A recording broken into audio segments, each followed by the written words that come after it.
We are getting new details in a Fort Mitchell shooting stemmed by road rage that led to the death of an Army veteran and left 2 others injured, plus. So first thing that came to my mind was very unfortunate, unhelpful. Crude racist comments allegedly made by President Trump in a closed-door meeting, drawing harsh criticism from both sides of the aisle. And the Centers for Disease Control says it's shaping up to be one of the worst seasons for the flu in years. What you can still do to protect yourself. The news starts right now. On your side, this is News 3 First Edition. Good afternoon. We thank you for trusting News 3. I'm Phil Scoggins. We have several big local stories to tell you about today. Authorities in LaGrange investigating a case of human remains found yesterday afternoon. Plus 1 person dead, 2 others injured after what authorities are calling a road rage incident that escalated into a shooting at a Fort Mitchell Dollar General. And in Phenix City, concerns that the police department's tattoo policy could be hindering the hiring of officers. But before we get to those stories, we are weather aware going into the weekend. Temperatures expected to plummet. Right now, we're taking a live look outside at the uptown Columbus area from our Phenix City amphitheater camera. We're going to check in with meteorologist Cody for a look at the incoming blast of cold weather. He's in for Chief Meteorologist Bob Jeswal. Cody? That's right, Phil, and the temperatures are continuing to drop across portions of East Alabama right now as that cold front continues to move into the area. So 47 right now in the city of Auburn and Opelika, 54 right now here in the city of Columbus. So it's slowly making its way to the city of Columbus, and that low pressure system and that snowfall across Tennessee is continuing to move out to the east there. But right now, as Phil said, we are getting some cloudy conditions. The wind is starting to pick up on our amphitheater sky cam right now, and temperatures are still at 54 degrees, but expect them to fall as we get into the next hour or so, and the winds are starting to pick up as well. But winds, as I said, are gusting to 23 miles per hour right now across Pine Mountain, 17 a sustained wind here in the city of Columbus, so these will start to pick up as we get into the overnight hours. But your evening planner, if you head out, grab that jacket and coat rather, because temperatures are going to be falling to near freezing by the 11 o'clock hour, and wind chill readings could be anywhere between 22 and 25 by the 11 o'clock hour, and they will continue to fall as we get into the overnight. We're talking about teens, especially when we get into those wind chill readings as we get ready for your Saturday, but I'll have more on the wind chill readings for tomorrow and your first alert forecast coming up. Phil? Thank you, Cody. We're on your side with information on some Columbus shelters that are opening to keep folks out of the cold. The Verge Church on River Road will open both Saturday and Sunday around 4 p.m. They will close each morning around 7 a.m. They provide rides from the water park and surrounding areas and back. The Safe House Ministries will open its shelter at Rose Hill Church on Hamilton Road. That will start tomorrow at 7 a.m. That one will stay open until 2:30 Monday afternoon. And the Valley Rescue Mission's Men's Center, that's located on 2nd Avenue. They will open tomorrow and stay open right through next Friday, the 19th. We have all this information and more on our website. Just head to WRBL.com. Now to a developing story out of LaGrange that you heard about first right here on News 3. Police say an ATV rider discovered human remains near the dead-end area of Fulton Street yesterday afternoon. Detectives were back out on the scene today, but right now they say it is still too soon to pinpoint the person's identity or cause of death. The Georgia Bureau of Investigation joined LaGrange police in the investigation. The GBI Crime Lab will examine the remains and try and identify the victim. Now, new details in a story that you saw first right here on News 3. We just got off the phone just minutes ago with Russell County Sheriff Heath Taylor. He tells us that News 3 that charges could be filed in this case as soon as tomorrow. Sheriff Taylor told us that what could have started as a big misunderstanding ended in an Army veteran's death and 2 other people being injured in a road rage incident. The sheriff tells us the whole thing started in Columbus as the 2 drivers were both headed home to Fort Mitchell. Sheriff Taylor believes that both men thought that the other driver was following him, and by the time they each got close to home, they pulled into this parking lot and pulled out a gun. This was the scene last night shortly after 45-year-old Lorenzo Freeman was shot to death. 2 others were taken to the hospital where they came out of surgery today. While Sheriff Taylor is not releasing their names, he did tell us warrants could be signed as soon as tonight and charges filed by tomorrow. There were 3 people shooting at each other, and we're in the middle of determining, who fired first, who was the aggressor. Those are the things that we're in the investigative phase and still trying to determine. The body of Mr. Freeman was sent to Montgomery for an autopsy. The sheriff is hoping that autopsy will help them piece together exactly what happened, how many people had guns, and who shot who when. Now we're digging deeper, taking a look at just how much road rage there is out there. A study by AAA shows around 80% of drivers admitted to some kind of aggressive driving over the past year. Aggressive driving, or road rage, includes anything from tailgating and cutting off another driver to throwing things out the window. The study also says between 2003 and 2007, more than half of all deadly crashes involved at least one aggressive driver. AAA tells News 3 there are things you can do to protect yourself if you feel threatened on the road. Your safety in that scenario is your vehicle. So that's where you want to stay. You don't want to exit that vehicle and then keep safety top of mind. Osborne suggests taking another route to ensure an aggressive driver doesn't follow you home. She also says if you can't find a safe place to stop, call local law enforcement and have them meet you. In a story you will see only on News 3, a tattoo policy in the Phenix City Police Department has been brought into question now on Facebook. Applicants are turned away for any ink that is visible while wearing the uniform. That includes physical training attire. The policy has been in place for quite some time, according to their Human Resources Department, but recently they have received some static on social media. The city still backs the policy, saying it keeps things fair and professional. We hold our officers to a very high standard, and very proud of them. And a lot of stigmas out there about police right now, and so we do want to maintain as professional image as possible, and we feel like this policy does reiterate our values. Chastain says this policy also protects officers, as tattoos may be unintentionally offensive. But is this policy causing the department to lose recruits? We're going to have that part of the story coming up for you on our evening edition at 6/5 Central. Making news nationally this afternoon, President Trump denies using certain language during a private meeting with members of Congress to talk about immigrants. But people inside the room insist that he did. As Weijia Jiang reports, lawmakers from both sides of the aisle have harsh words about the conversation. Mr. President, are you a racist? President Trump ignored questions about whether he used vulgar language during a meeting about immigration in the Oval Office. Senator Dick Durbin was the only Democrat in the room. He proposed restoring protections for people from Haiti, several African countries, and El Salvador, when Durbin says the president interrupted. That's when he used these vile and vulgar comments, calling the nations they come from sh**holes.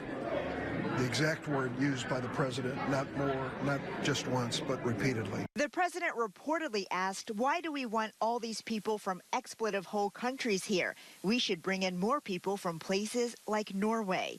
Republican Senators Tom Cotton and David Perdue also attended the meeting. They issued a joint statement saying, we do not recall the president saying these comments specifically.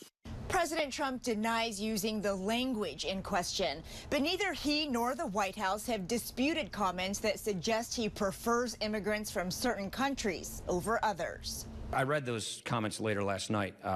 So first thing that came to my mind was very unfortunate, unhelpful. The controversy could derail negotiations over immigration reform, including protection for DACA recipients. If lawmakers don't reach an agreement by January 19th, the talks may spill into a spending deal to keep the government open. Weijia Jiang, CBS News, the White House.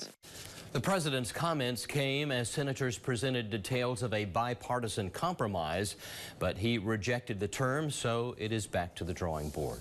In other news across America, a 92-year-old man convicted in the 1964 murders of 3 civil rights workers died in a Mississippi jail on Thursday night. Edgar Ray Killen was serving 60 years on manslaughter charges. He was first charged for the crimes in 1967, but that case ended in a mistrial. The state reopened the investigation 38 years later, and Killen was convicted in 2005. Killen's cause of death is still under investigation. Foul play is not suspected. A violent shootout and chase with Utah police caught on dash cam video. It happened back on December 20th. The suspect, who was wanted for attempted murder in Colorado, was spotted on I-15. Police say he was wearing body armor and fired 3 shots at officers. The officers responded, firing nearly 50 rounds in less than 6 seconds. The shootout set off the chase. At one point, an officer drove ahead and fired at the driver, causing him to crash. The suspect, who was injured in the shooting, finally surrendered. Just ahead here on First Edition, some patients in Alabama are having their surgeries put on hold because of the flu outbreak. We'll explain. Plus, it's what started out as a joke on the internet, and now it's just gone too far. Health officials warning of a dangerous new trend where teenagers are intentionally ingesting a deadly household substance.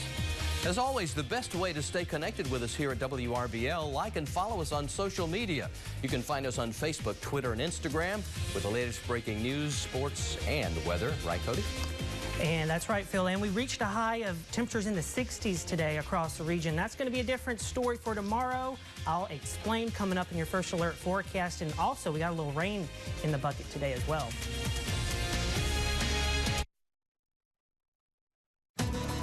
Now, News 3 brings you your First Alert forecast. Welcome back. First Alert meteorologist Cody Nickel in for Chief Meteorologist Bob Jeswald tonight. Now, looking at temperatures in the southeast, you can see that cold front bringing in that cold Arctic air across parts of Tennessee, Mississippi, and even into portions of Alabama. Birmingham right now is at 34, Nashville 23, but we're right now at 54, but expect that temperature drop as we get into the next several hours. Now, the temperature change over the past 24 hours, we were 19 degrees warmer this time yesterday than we are right now. So the cold weather is on the way, and just look at these numbers across Alabama. This is incredible how this cold front is just dropping temperatures, and the cold Arctic air behind it is just unbearable right now, and it has brought in snow to parts of Tennessee and Mississippi as well. But right here is where that cold front is currently at, so it's right on the doorstep of the city of Columbus. It's already moved through LaGrange. They're dropped down to 50 right now. Troy at 46, and Auburn and Opelika at 47, and 60 still on the east side of the viewing area. Now, the wind is going to be an issue. We already having some gusts up near 20 miles per hour up around Pine Mountain. Right now, just 14 miles per hour sustained here across the city of Columbus, and this is going to pick up as we get into the overnight hours. Now, it looks gorgeous out there, but when you step outside, you do notice the wind, and the temperatures are steadily falling. We're right now at 54. Expect to be in the upper 40s around 7 o'clock tonight. So satellite radar, those rain showers moved out about noon o'clock today, around noon rather, and then we did have some light showers on the back edge of that, but none of this snow is going to impact us here as that area of low pressure continues to lift off towards the north and the east. But the forecast temperatures and the wind chill, 52 right now, or going to be in the next several hours, and as we move forward, that cold front moves through around 6 or 7. Temperatures in the upper 40s right here across Columbus, 39 up around Pine Mountain. But check out the wind chill values as we get around 11 o'clock at night. Although temperatures are near freezing, the wind is going to make these wind chill readings feel like teens in some places, especially by the morning hour. Most everyone will be experiencing those wind chill values in the teens, upper teens, and maybe even some 20s out there, but still it's going to be rather cold, and through the day on Saturday not warming up much at all. So in the overnight, we're going to go mostly cloudy. Wind chill around 15 to 22 miles per hour, especially in the morning, is when readings will be the lowest, and we'll go with a temperature of 30 degrees. That's an air temperature. Wind chill values will be much lower. Cooler and breezy throughout the day on Saturday with northwest winds about 15 to 25 miles per hour out across the area. We'll lose the wind on Sunday, so we'll continue the weather as we get into Sunday. But on MLK Day, just a little warmer with temperatures near 52 degrees. But we're watching another cold front on Wednesday that's going to drop temperatures back down and reinforce this cold air. And some models, Phil, are bringing in a little bit of snow. I'm not going to put that in our forecast. Still a little uncertainty right there, but it's just going to be a cold forecast ahead. Boy, we are making a dive again from cold to, warmish hot. It was, what, 75 yesterday, and now here we are taking a dive. We had a stretch of 70s, now we're 60s, and now we're going to be back into the 40s. Typical Columbus weather. Oh, just typical. Thanks, Cody. You're welcome. On the Consumer Watch this afternoon, a government watchdog is expressing concern over a new dangerous trend involving laundry detergent. In this latest social media fad, teenagers are putting detergent pods in their mouths and then posting the videos online. They call it the Tide Pod Challenge. But the Consumer Product Safety Commission warns that ingesting any of the liquid carries a deadly risk. One teen said he did it on a dare, even though he knew better. A lot of people were just saying how stupid I was, or why would I be willing to do that? No one should be putting anything like that in their mouths, At least 10 deaths have been linked to ingesting the pods. 2 were toddlers, 8 were seniors with dementia. The danger to little kids is so high that researchers have recommended the parents of young children not buy these at all. Instead, just use regular detergent only. The Consumer Product Safety Commission also found that elderly adults with dementia were confused by the product and have also ingested it. There's still more to come on your choice for news at 5/4 Central. Coming up in Health Watch, the flu outbreak has now reached all but one state in the union. What you need to know to survive it when we come back.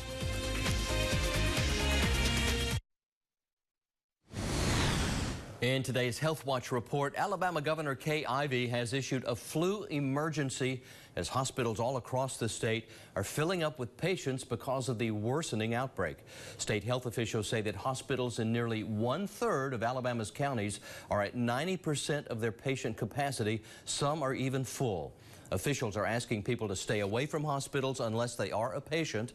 The influx of flu patients is also causing some minor surgeries to be placed on hold in order to limit the spread of the bug. The governor issued flu emergency gives hospitals some leeway in following their care plans. They are still at capacity though, so still looking for operating those emergency operation plans and having to do alternate areas in the hospital. The East Alabama Medical Center in Opelika has issued visitation restrictions. Signs like this one are posted around the hospital reminding families that visitors are limited to healthy, immediate family members only, ages 12 and older. People with flu-like symptoms are not permitted to visit. The flu is everywhere right now, affecting every state except one. That's according to the Centers for Disease Control and Prevention. As Danielle Nottingham reports, they say it's shaping up to be one of the worst flu seasons yet. Plenty of people are getting sick with the flu right now. The CDC says the flu is now widespread in every state in the U.S. except Hawaii. The season started early back in November and has had a really rapid rise and is probably peaking right about now. The latest data from the CDC show the U.S. could be in for a severe season. The H3N2 virus is dominating this season, which tends to cause more severe illness, hospitalizations, and deaths, especially in children and older adults. So far, 20 children have died. These parents in Ohio are mourning the loss of their adopted 4-year-old son who died last week. Jonah Reben had underlying medical conditions. It's a difficult thing, but the joy, the absolute joy that Jonah brought into our lives and that all of our children bring into our lives make any sorrow that comes along with it worth it. The CDC is urging anyone who has not been vaccinated for the flu to get the shot now, even though the season may be peaking. There could be upwards of 13 more weeks of influenza still to come. The predominant strain right now is H3. However, H1N1 seems to be making an entry right now and maybe causing disease later in the season. And then influenza B notoriously shows up late and can affect both older and younger individuals. Because if there's one thing we know about the flu, it's unpredictable. Danielle Nottingham at CBS News, Los Angeles. The CDC says vaccine effectiveness could be in the 30% range this season. That's lower than typical seasons, but higher than the 10% that Australia is reporting from their flu season. We're coming right back. Don't go far. And if you are heading out tonight, you better bundle up. Yes, grab that coat, scarf, gloves, because it is going to be cold, especially with the winds out there, gusting anywhere between 10 to 15 miles per hour tonight, even some gusts upwards of 25. We're going with a low of 30 tonight, and not much warming for your Saturday. It's going to be cold out there, breezy once again, and only reaching a high of 45. Some areas may not get out of the 30s, going with a high of 45 for the city of Columbus. And for the weekend, it's going to be cold, only warming just maybe a degree or so for Sunday, but cooler in the morning on Sunday, and then temperatures start to warm up by Monday. All right, thank you, Cody. That's going to do it for First Edition. We're back at the top of the hour for Evening Edition. Stay tuned, won't you?